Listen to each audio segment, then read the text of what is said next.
ETF index mutual funds నేర్చుకుని stock మార్కెట్లో రాణించాలనుకుంటున్నారా? వెంటనే ఈ నెంబర్కి కాల్ చేయండి.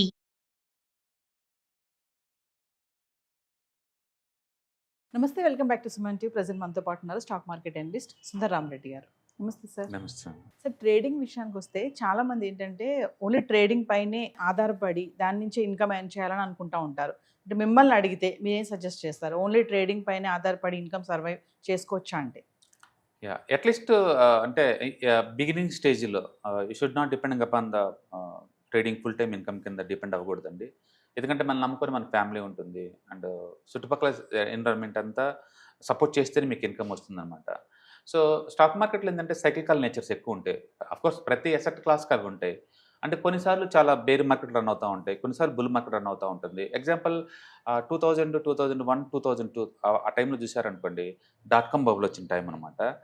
ఎన్విడియా లాంటి స్టాక్స్ 90% డ్రాప్ అయినాయి. ఎన్విడియా, మైక్రోసాఫ్ట్ అండ్ ఫేస్బుక్ ఇవన్నీ కూడా 90% డ్రాప్ అయిన సంవత్సరం అండి అది. నీకు ఎంత గట్ ఫీలింగ్ ఉన్నా అక్కడ సర్వైవ్ అవ్వడం ఛాన్సే లేదు. 90% డ్రాప్ అయింది అనుకోండి అవి. పోనీ అవన్నీ మంచి కంపెనీలు కాదంటే ఇవాళ వరల్డ్ నెంబర్ 1. ఎన్విడియా అప్పట్లో 90% డ్రాప్ అయిన కంపెనీ ఈరోజు అది 5 ట్రిలియన్ కంపెనీ అయింది అది. కాబట్టి ఎంత స్ట్రాంగ్ కంపెనీ అయినా సరే అండ్ కొన్ని బేర్ మార్కెట్ టైంలో సర్వైవ్ అవ్వడం చాలా కష్టం. అలాంటి ఎన్విరాన్మెంట్లో యాజ్ ఎ ట్రేడర్గా మనీ మేక్ చేయడం చాలా టఫ్. అలాగని పడే మార్కెట్లో మనీ మేక్ చేయడం కుదరదని కాదు. మనీ మార్కెట్ పడే మార్కెట్లో కూడా మనీ మేక్ చేసుకోవచ్చు. కానీ అందరికీ ఆ స్కిల్ ఉండకపోవచ్చు. అందుకని బిగినర్ స్టేజ్లో ఉంటే అట్లీస్ట్ బిగినర్ స్టేజ్లో ఉన్నప్పుడు ట్రేడింగ్ని ఫుల్ టైం ఇన్కమ్ లాగా వాడకూడదు. వాడితే ఏమవుతుంది అంటే ఒకటి స్ట్రెస్ గురవుతారు. ఇప్పుడు ఈ మంత్ ఫ్యామిలీకి మనీ కట్టాలి, ఒక 50,000 ఖర్చులు అవుతాయి అనుకోండి, నాకు డబ్బు కావాలి. డబ్బు కోసం ట్రేడింగ్ ఛాన్స్ రాకపోయినా అంటే ఫోర్స్ఫుల్గా ట్రేడ్ చేస్తారు. మనం అంత కన్ఫ్యూజన్ మైండ్తో ఉన్నప్పుడు ట్రేడ్ క్లియర్గా చేయలేరు. అందుకని ట్రేడింగ్ ఎప్పుడు కూడా లేదు. మనకి ఎక్స్ట్రా ఇన్కమ్, మనకి డిస్పోజబుల్ ఇన్కమ్ ఉన్నప్పుడు ఆ ఇన్కమ్ రిస్క్లో పెట్టి చేయొచ్చేమో, కానీ ఫ్యామిలీ పనికొచ్చే ఇన్కమ్ని అడ్డం పెట్టి మనం చేయలేము ట్రేడ్ని. అందుకని ఎవరైనా ట్రేడ్ చేద్దామంటే లేదు, ఫ్యామిలీ ముందు అఫోర్డబిలిటీ చూడాలి. అంటే ఫ్యామిలీకి మన సపోర్ట్ అవసరం లేదు అనుకున్నాం అప్పుడు చేసుకోవచ్చు అనమాట. అందుకని అంటే ట్రేడింగ్ కొంచెం ఎక్కువ డబ్బులు ఉన్నప్పుడు మనకు అది ఈజీ ఉంటుంది. అంటే సప్లిమెంటరీ ఇన్కమ్ ఉన్నప్పుడు బాగుంటుంది. మీకు 2-3 రకాల ఇన్కమ్ స్ట్రీమ్స్ ఉన్నాయి అనుకోండి, నా ఇన్కమ్తో ఫ్యామిలీ సంబంధం లేదనుకోండి, అప్పుడు చాలా ఫ్రీగా చేయగలుగుతారు. అంటే ఫ్రీగా చేయగలుగుతలేదో ఛాన్స్ వచ్చేందుకు వెయిట్ చేయగలుగుతారు. అంటే మార్కెట్లో రోజు ఫోర్స్ఫుల్గా చేయలేరండి. కొన్నిసార్లు మార్కెట్ సైడ్వేలో ఉంటుంది. అంటే అది హాఫ్ అన్ అవర్ క్యాండిల్ దాటి బయటికి రాదు, కింద పోదు, నో ఛాన్స్, నీకు ఛాన్సే లేదు అది. కొన్నిసార్లు ట్రెండింగ్ మార్కెట్స్ ఉంటాయి, అప్పుడు నీకు బాగా ఛాన్స్ వస్తుందన్నమాట. అందుకని మార్కెట్ ఏంటంటే మనం కంట్రోల్ చేయలేము. మనం చేసేదల్లా రిస్క్ కంట్రోల్ చేయగలుగుతాం అంతే. రిస్క్ రాకుండా తగ్గించుకోవచ్చు, అది చూస్తాను అంతే. బట్ మార్కెట్ ఎన్విరాన్మెంట్ నువ్వేం చేయలేవు. అందుకని నేను చెప్పినట్టు 2000, 2001లో మార్కెట్, ఆ బేర్ మార్కెట్ తోటి అంటే స్టాక్ మార్కెట్ అంటే భయపడే వాళ్ళు చాలామంది ఉన్నారు. అదే టైంలో 2004, 5, 6 ఆ 3 సంవత్సరాల్లో టూ మచ్ బుల్ మార్కెట్. ఎంత అంటే మీరు యాక్సిడెంటల్గా మార్కెట్లో ఉన్నా సరే ఆ 3 సంవత్సరాలు మీకు ఎవ్రీ ఇయర్ యావరేజ్ మీద 50% వచ్చి ఉంటుంది అమౌంట్. అంత బుల్ మార్కెట్ రన్ అయింది. ఆ టైంలో ఉన్నప్పుడు ఏంటంటే చాలా ఈజీగా మనీ వచ్చిద్దేమో అనుకుంటారు. బట్ అగైన్ మళ్ళీ 2008లో మార్కెట్ కొలాప్స్ అయిపోయింది మళ్ళీ. దాని అర్థం ఏంటంటే మార్కెట్స్లో ప్రతిదీ సైక్లికల్ నేచర్. మీరు చూసారు మార్చి మంత్లో 11% డౌన్ అయినాయి, ఓకే, అండ్ ఏప్రిల్ మంత్లో 10% అప్ అయింది. ఈ రెండు ఎన్విరాన్మెంట్ని ఎక్స్పీరియన్స్ తోటి హ్యాండిల్ చేయడం అంత ఈజీ ఏం కాదు. బట్ మనకి ఎప్పుడైతే అమౌంట్ ఇది ఫ్యామిలీకి కంపల్సరీ కాదనిపించిందో అప్పుడు ఏంటంటే ఛాన్స్ తీసుకోకుండా వాళ్ళు రిస్క్ లేకుండా చోట కూర్చుంటారు అనమాట. అందుకని టెన్షన్ లేకుండా, రిస్క్ లేకుండా అండ్ మంచి ట్రేడ్ ఛాన్స్ వచ్చిందాక వెయిట్ చేయాలి అంటే మన మీద ప్రెజర్ ఉండకూడదు. అందుకని ఫుల్ టైం ఉంటే ఖచ్చితంగా ప్రెజర్ ఉంటుంది వాళ్ళ మీద. అంటే కాబట్టి వాళ్ళు కష్టం. అందుకని ఇనీషియల్గా అట్లీస్ట్ కెరీర్ స్టార్టింగ్లో యాజ్ ఎ ట్రేడర్గా పార్ట్ టైం చేసుకోవటం బెటర్. అండ్ తర్వాత మీకున్న ఎక్స్పీరియన్స్ని బట్టేసి ఫుల్ టైంగా మారచ్చు. ప్రపంచంలో చాలామంది ఫుల్ టైంగా మారి సంపాదించుకున్న వాళ్ళు ఉన్నారు. దాని అర్థం రోజు కొట్టేయడం కాదు, ఛాన్స్ వచ్చినప్పుడే అటాక్ అనమాట. అంటే ప్రదీప్ బాండి అని చెప్పేసి చాలా పాపులర్ అనమాట. ఆయన మొమెంటమ్ బారెస్ట్ అండ్ ఎపిసోడిక్ పివోట్స్ బాగా డెవలప్ చేశారనమాట ఆయన. అతను చెప్తారు ఇయర్ మొత్తం మీద కూడా నీకు మంచి అంటే మీ జీవితం చేంజ్ అయ్యే ట్రేడ్స్ నీకు 2-3 దొరుకుతాయి అంటాడు. రోజు దొరకవు, వాటిని సింగిల్స్ అంటాడు. సింగిల్స్ అంటే లేదు, చిన్న చిన్న అమౌంట్ అంటే 2%, 3% వచ్చే ట్రేడ్స్ నీకు ఎక్కువ దొరుకుతాయి. 2%, 3% వచ్చే ఇన్కమ్ వచ్చే ట్రేడ్స్. బట్ 30, 40 వచ్చే ట్రేడ్స్ సంవత్సరం మొత్తం మీద 2 లేదా 3 సార్లు జరుగుతాయి మీకు. బట్ ఆ వచ్చేంతకు వెయిట్ చేయాలి కదా, వచ్చేంతకు వెయిట్ చేయాలి. దానికి క్యాటలిస్ట్ అంటారు. మన స్టాక్స్ ఎవ్రీడే మూవ్ అవుతాయి అనుకుంటాం కదా, ఎవ్రీడే మూవ్ అవ్వండి. ఎవ్రీడే జనరల్గా మూవ్ అవుతూ ఉంటాయి 2%, 3%. బట్ క్యాటలిస్ట్ అంటే ఏంటంటే దానికి ఏదో ఒకటి జరగబోతుంది అనమాట. అంటే కొత్త ఇన్కమ్ స్ట్రీమ్ రాబోతుంది, లేకపోతే రెగ్యులేటరీ చేంజెస్ వల్ల నీకు ఇన్కమ్ పెరగబోతుంది, లేకపోతే నీకు ఇంపోర్ట్ ఎక్స్పోర్ట్ లైసెన్స్ ఏదో వచ్చినాయి, లేదా కంపెనీ ఏదో ఎక్స్పాండ్ చేయబోతున్నారు, లేదా మంచి ఎఫిషియన్సీ పర్సన్ సీఈఓగా వచ్చారు. ఓకే, ఇలాంటి ఏదన్నా ఒక సంఘటన జరిగినప్పుడు మాత్రం స్టాక్స్ బలంగా మూవ్ అవుతాయి. అంటే ఇట్ లుక్ లైక్ ఎంప్లాయీ అయింది అనుకోండి, లైఫ్ స్టైల్ డిఫరెంట్ అయింది కదా ఆ రోజు నుంచి. మిగతా రోజుల్లో మామూలే, బట్ ఆ ఒక్కసారి మాత్రం లైఫ్ అంతా టర్న్ అయింది కదా.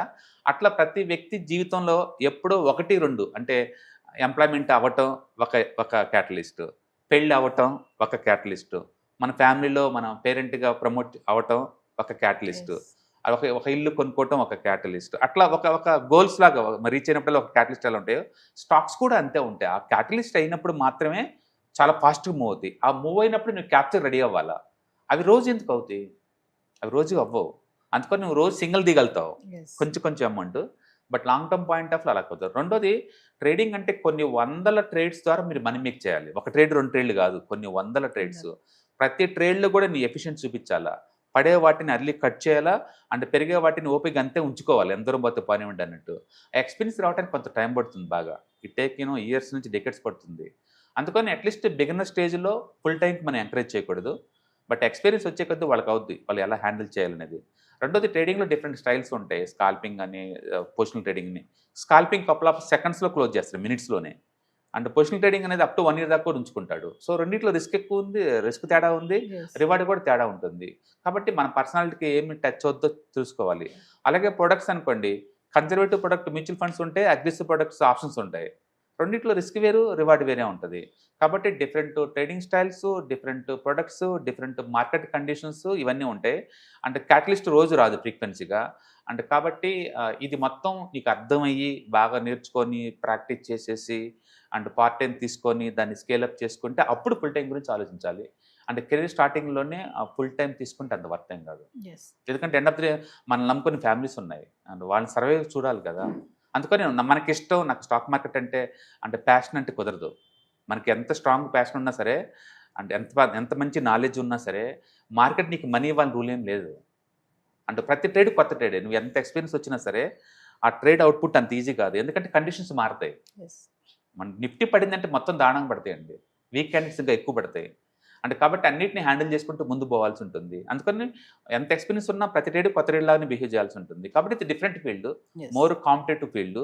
అండ్ క్యాపిటల్ మనకు ఆస్తి, అది పోతే మనం ఏం చేయలేము. కాబట్టి ఫుల్ టైం కన్నా కూడా పార్ట్ టైం ఉంటేనే ఆ గేమ్ ఫ్రీగా ఆడగలుగుతారు, అంటే రిస్క్ లేకుండా చేయగలుగుతారు. But again it's depending upon the experience.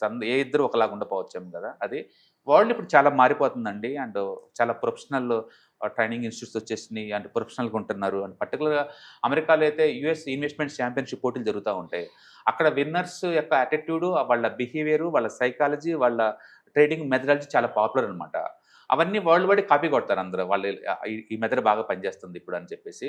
అట్లా నిరంతరం అప్డేట్ అవ్వకుంటూ మార్కెట్లో ఉండే వాళ్ళకి ఫుల్ టైం పోవచ్చు. బట్ దాని అర్థం అందరినీ ఎంకరేజ్ చేయకూడదు మనం. ఇట్స్ ఆల్ అబౌట్ క్యాపిటల్ ఉండాలి, ఎఫిషియన్సీ ఉండాలి, ప్యాషనేట్ ఉండాలి. చాలామంది నాకు ఇష్టమైతే మనీ రాదండి. లైబ్రరీని ఎప్పుడు కూడా కోట్లు సంపాదించలేడు, బుక్ చదువుకుంటూ కూర్చోగలుగుతాడు. కాబట్టి ఎక్స్పీరియన్స్ వేరు, నాలెడ్జ్ వేరు, అండ్ ప్రాక్టికాలిటీ వేరు, ప్యాషనేట్ వేరు అనమాట. అండ్ అన్నీ కలిసి నీకు మనీ రావాలంటే మాత్రం ఇట్స్ టేక్ సమ్ టైం పడుతుంది అనమాట. నాకు ఈవెన్ బ్రేక్ ఈవెన్కే ఆల్మోస్ట్ 8 years పట్టింది. ఓకే, అండ్ ఇప్పటికి కూడా కొన్ని ట్రేడ్స్ వెరీ ఛాలెంజింగ్ అనిపిస్తాయి నాకు. అండ్ కొన్ని అయితే నేను కంప్లీట్గా మానేసి, కొన్ని స్టైల్స్ అయితే అంటే ఓవర్ పీరియడ్ ఆఫ్ టైంలో నీకు అర్థమైంది, నీకు ఏది వర్కౌట్ అవుతుంది, ఏది వర్కౌట్ కావట్లేదు, అక్కడ రీచ్ అవుతావు. కాబట్టి ఎక్కువ డబ్బు ఉన్నప్పుడు హ్యాండిల్ చేయడం ఈజీ, కానీ తక్కువ డబ్బు ఉన్నప్పుడు హ్యాండిల్ చేయడం కూడా కష్టమే. అందుకని మనం అంటే ప్రతి ఒక్కరిని ఫుల్ టైం అనగానే ఎంకరేజ్ చేయకూడదు. ప్రస్తుతానికైతే నేర్చుకోండి, పార్ట్ టైం చేయండి, అండ్ టార్గెట్ రీచ్ అవుతున్నారంటే స్కేలప్ చేసుకోండి అంటాం. అండ్ ట్రేడింగ్ చాలా డైనమిక్ ఎన్విరాన్మెంట్లో వర్క్ చేస్తూ ఉంటుంది. మీకు క్లియర్గా ఉండాలంటే లాస్ట్ వీక్ మంత్ చూడండి ఏం జరిగిందో, ఈ మంత్ చూడండి ఏం జరుగుతుందో. V shape recovery, and nobody can predict. నిజం చెప్పాలంటే మార్కెట్ రేపు ఎక్కడ ఓపెన్ అవుద్దు కూడా ఎంత ఎక్స్పర్ట్ కూడా ప్రెడిక్ట్ చేయలేరు. ప్రాబిలిటీ పెంచుతారు వాళ్ళకున్న నాలెడ్జ్కి, కామన్ సెన్స్కి అంతే, బట్ ఎగ్జాక్ట్లీ పిన్ పాయింట్ చేయలేరు అనమాట. కాబట్టి ట్రేడింగ్లో చిన్న అమౌంట్ 2, 3 వస్తూ ఉంటాయి, చిన్న సింగిల్స్. బట్ మంచి జాక్పాట్ ట్రేడ్ నీకు రావాలంటే సంవత్సరం మొత్తం మీద 2-3 తగులుతాయి నీకు. ఆ టైంలో మన ఎఫిషియన్సీ వాడి ఎవ్రీ ఇయర్ కనుక 1-2 తీస్తుంటే వాటితో నీకు అమౌంట్ వస్తుంది అనమాట. సో ఇక డిసిప్లైన్, నాలెడ్జ్, అప్డేషన్ ఇవన్నీ ఉంటే లాంగ్ టర్మ్లో నీకు వర్కౌట్ అవ్వచ్చు. ఓకే, ఏదైనా సరే ఆ డెడికేషన్, ఆ ప్యాషనేటివ్ ఉంటే ఏదైనా రావచ్చు. అందుకని బూస్లీ అంటాడు, కరాటే పోటీలకు మీరు అందగా వెళ్తున్నారు కదా, మీరు కొత్త చూసి భయపడతారంటే నేను భయపడేది ఒకే ఒక వ్యక్తిని అంటాడు. ఒకే కిక్ని 10,000 సార్లు ప్రాక్టీస్ చేసిన చూస్తే నాకు భయం అంటాడు అతను. అంటే ఒక్కళ్ళే 10,000 సార్లు ప్రాక్టీస్ చేస్తే అందులో ఎక్స్పర్ట్ అవుతారని అనమాట ఆటోమేటిక్గా. అందుకని ఏ టెక్నిక్లో అయినా సరే ఎక్స్పర్ట్ అవుతారు కాబట్టి ఈవెన్ స్టాక్ మార్కెట్లో కూడా కొంతమంది టైట్ ఫ్లాగ్ బ్రేక్అవుట్ తీసుకుంటారు, కొంతమంది వీసీపీ ప్యాటర్న్ తీసుకుంటారు, కొంతమంది ఎపిసోడిక్ పివోట్ తీసుకుంటారు, కొంతమంది మూమెంట్ బరస్ తీసుకుంటారు, కొంతమంది రివర్స్ ట్రేల్ తీసుకుంటారు. ఒక్కొక్కరికి ఒక్కొక్క స్టైల్ ఉంటుంది, ఒక్కొక్క యూనిక్నెస్ ఉంటుంది. అంటే ప్రతి దాంట్లో మనీ ఉంటుంది. బట్ రైట్ కండిషన్స్లో రైట్ స్ట్రాటజీలు వర్కౌట్ అవుతాయి. ఆ టైంలో ఆ కండిషన్లో మ్యాక్సిమం సంపాదించుకోవాలి. ఒక్కోసారి మా ప్రొఫెషనల్ 2-3 ఇయర్స్ ఇప్పుడు జీరో ఇన్కమ్ ఉంటుంది. నీకు ఎంత పేరు ప్రత్యేకతలు ఉన్నా, ఎంత నాలెడ్జ్ ఉన్నా నీ డబ్బు రాకపోవచ్చు. బట్ ఒక్కోసారి మార్కెట్ నీకు స్టేబుల్గా నీకు అనుకూలంగా ఉన్నప్పుడు అప్పుడు గుంజేస్తావు మనీ మొత్తం అనమాట. అట్లా too much up and downs ఉంటాయి. కాబట్టి మనం అందరినీ ఫుల్ టైం రండి అని ఎంకరేజ్ చేయకూడదు. బట్ అదే టైంలో ఎస్, మోడర్న్ ఏజ్లో ఒక సప్లిమెంటరీ ఇన్కమ్ లాగా నీకున్న ఆస్తులను మేనేజ్ చేసుకోవాలన్నా కూడా అంటే స్టాక్ మార్కెట్ అంటే స్టాక్ మార్కెట్ అంటే స్పెక్యులేషన్ సంగతి మా పక్కన పెట్టండి. ఉన్న అసెట్స్ మేనేజ్ చేసుకోవటం, కొత్త అసెట్స్ క్రియేట్ చేయడం, ఉన్నట్టు మేనేజ్ చేసుకోవటం, ఇవన్నీ మనకు అర్థమవుతూ ఉంటాయి. అండ్ మనం మోర్ డిజిటల్గా వెళ్తున్నాం. ఒకప్పుడు కష్టపడటం అంటే మీనింగ్ ఏంటంటే అండ్ 7 to రాలేలాగా పట్టడం, మార్నింగ్ ఆఫీస్కి వెళ్ళి ఈవినింగ్ దాకా వర్క్ చేయటం, ఇవన్నీ ఉంటాయి.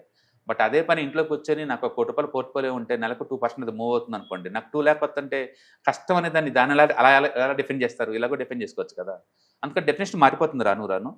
అండ్ మనం కొత్త డిజిటల్కి వచ్చే ముందు ఏంటంటే డిజిటల్ సంపాదించుకోవటం ఎక్కువ అవ్వాలి.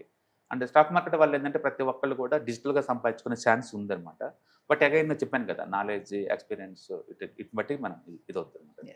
డెఫినెట్గా ఇట్స్ వర్త్ ప్రొఫెషన్ మిగతా వాటితో ఏటితో కంపారిజన్. అండ్ అన్నిటిలాగానే దీంట్లో కూడా too much up and downs ఉంటే సక్సెస్ తక్కువ ఉంటుంది.